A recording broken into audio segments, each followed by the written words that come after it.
नमस्कार विद्यार्थी मित्रांनो, एचवर्स अकॅडमी चॅनलवर आपलं स्वागत आहे। आज आपण घेऊन आले एक नवीन प्रकारचा क्वेश्चन। प्रश्न है मित्रांनो, वह सबसे छोटी संख्या ज्ञात करें जिसे दिए गए व्यंजक में जोड़ने पर एक पूर्ण वर्ग बन जाए।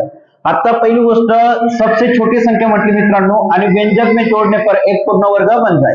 आता प्रश्न आहे तुमच्याकडे 5832 गुणिले 5838, बरोबर आहे। तर या दोघांमधला फरक घेऊ आपण। या दोघांमधला फरक कधी घेतला मित्रांनो, तो काय असतो, 38 आणि 32 मध्ये 6चा फरक आहे, कारण 58 58 सेम आहे म्हणजे 6चा फरक आला। तो फरक आला त्याला डिवाइड बाय 2 करा। 2 ने कधी भाग केला मित्रांनो, 2 1 2 3 6, 3चा वर्ग 9, तर उत्तर आलं तुमचं 9। उत्तर आलं तुमचं 9, ऑप्शन सी असेल 9। क्लिअर? हा, एकदम बेस्ट ट्रिक आहे मित्रांनो। पुढचा क्वेश्चन तुम्हाला प्रॅक्टिस साठी देतो।